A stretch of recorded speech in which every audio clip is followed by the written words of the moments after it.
22 मई 1987।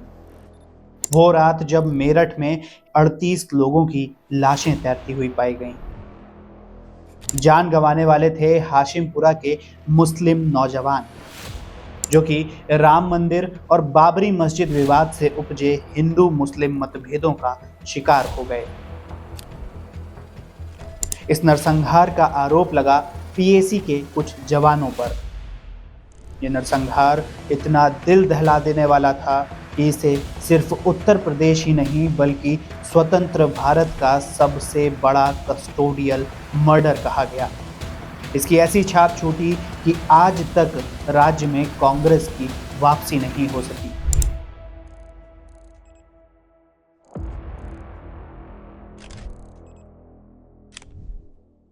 हाल में supreme court ने 6 दिसंबर 2024 को इस मामले में 10 दोषियों को जमानत दे दी है, जिसके बाद से यूपी का हाशिमपुरा नरसंहार फिर से चर्चा में आ गया है। आज के इस वीडियो में जानेंगे कि इस पूरे मामले के पीछे की असल वजह क्या थी, इसे कैसे अंजाम दिया गया, जो बच गए उन्होंने क्या बताया और इस पूरे नरसंहार के पीछे कांग्रेस का क्या रोल था। तो वीडियो को एंड तक जरूर देखिएगा और अगर चैनल पर नए हैं तो सब्सक्राइब करके बेल आइकन दबाना मत भूलिएगा। और हाँ, अगर आप चाहें तो ज्वाइन बटन पर क्लिक करके चैनल की मेंबरशिप भी ले सकते हैं। चलिए परत दर परत इस पूरे नरसंहार के पीछे की कहानी जानते हैं। आज से 38 साल पहले यानी साल 1986, जब तत्कालीन प्रधानमंत्री राजीव गांधी ने बाबरी ढांचे के बंद दरवाजे खोलने के आदेश दिए थे। इस आदेश भर से उत्तर प्रदेश में छिटपुट दंगे होने लगे। 1987 आते आते राम जन्मभूमि आंदोलन काफी तेजी से फैलने लगा, जिसके चलते विश्व हिंदू परिषद ने मूर्ति समितियों का गठन करना शुरू कर दिया था। सीनियर जर्नलिस्ट शीतला सिंह अपनी किताब अयोध्या राम जन्मभूमि बाबरी मस्जिद का सच में बताते हैं कि विश्व हिंदू परिषद ने 1987 में ही बाबरी मस्जिद को हटाने की योजना बना ली थी। इसी दौरान मेरठ हिंसक प्रतिक्रियाओं का गढ़ बनने लगा था। 14 अप्रैल 1987 को मेरठ में दंगे शुरू हो गए।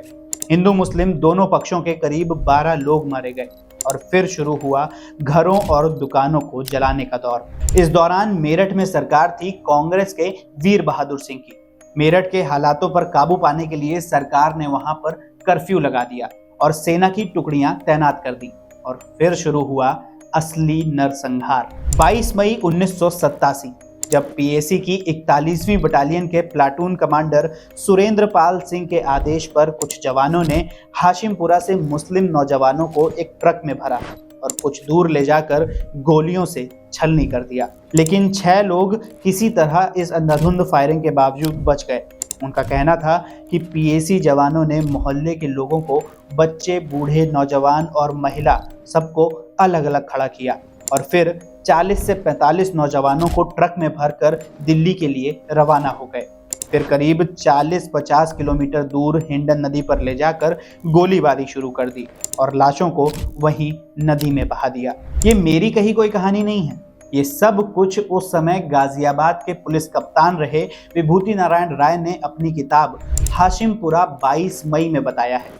वो कहते हैं, राज्य के अधीन एक सैन्य बल प्रोविंशियल आर्म्ड कॉन्स्टेबुलरी यानी कि पीएसी के अफसरों और जवानों ने करीब 45 लोगों को गोली से छलनी कर दिया था, जिनमें से 38 लोगों ने वहीं दम तोड़ दिया। इस दौरान मेरठ के मलियाना में भी ऐसा ही नरसंहार हुआ था, लेकिन फर्क बस इतना था कि वहां हिरासत में लेकर मौत के घाट नहीं उतारा गया था। तो मलियाना नरसंहार को 23 मई 1987 को अंजाम दिया गया था, जिसमें स्थानीय हिंदुओं और पुलिस जवानों पर करीब 72 मुस्लिमों की हत्या करने के आरोप लगे थे। वापस आते हैं हाशिमपुरा नरसंहार पर। 24 मई 1987 को गाजियाबाद थाने और मुरादनगर थाने में एफआईआर दर्ज की गई। 1988 में राज्य सरकार ने मामले को सीआईडी को सौंप दिया। फरवरी 1994 में सीआईडी ने रिपोर्ट जारी की, जिसमें पीएसी और पुलिस जवानों को मिलाकर 60 से ज्यादा लोगों के शामिल होने की बातें सामने आई। 20 मई 1996 में घटना के 9 साल बाद एक चार्जशीट दाखिल हुई, जिसमें 19 लोगों को आरोपी बताया गया। सितंबर 2002 में मामला दिल्ली ट्रांसफर कर दिया गया। 21 मार्च 2015 में कोर्ट ने 16 जिंदा बचे आरोपियों को बेनिफिट ऑफ डाउट के चलते बरी कर दिया। दिसंबर 2015 में मानवाधिकार आयोग ने इस मामले की जांच शुरू की। 31 अक्टूबर 2018 को दिल्ली हाईकोर्ट ने उन सभी 16 पूर्व पीएसी कर्मियों को 42 लोगों की हत्या का दोषी करार देते हुए उम्र कैद की सजा सुनाई और अब 6 दिसंबर 2024 को सुप्रीम कोर्ट ने उन 16 में से 10 लोगों को जमानत दे दी है। इस पूरे मामले में सबसे बड़ा दोषी ठहराया गया उस वक्त की सत्ताधारी पार्टी कांग्रेस को, क्योंकि प्रदेश और केंद्र दोनों में ही कांग्रेस की सरकार थी। पीएम थे राजीव गांधी और यूपी के सीएम थे वीर बहादुर सिंह। विभूति नारायण राय की किताब हाशिमपुरा 22 मई के मुताबिक हाशिमपुरा नरसंहार में जिंदा बचे जुल्फिकार जब मेरठ की सांसद मोहसिना किदवई के पास मदद के लिए पहुंचे तो उन्होंने मदद से इनकार कर दिया, जिससे पीड़ितों तक ये संदेश पहुंचा कि ये पूरा नरसंहार शासन प्रशासन की मिली भगत से हुआ है। जिसके बाद 1989 के चुनावों से लेकर आज तक राज्य में कांग्रेस सत्ता में वापसी नहीं कर पाई है और तो और चुनाव दर चुनाव सीटें भी कम होती रही हैं। तो ये थी आज़ाद भारत के सबसे बड़े कस्टोडियल मर्डर की पूरी कहानी। वीडियो अच्छा लगा हो तो लाइक, कमेंट और शेयर करना बिल्कुल मत भूलिएगा। चैनल पर नए हैं तो सब्सक्राइब कीजिए, बेल आइकन पर क्लिक कीजिए और ज्वाइन बटन पर क्लिक करके मेंबरशिप लीजिए। जय हिंद।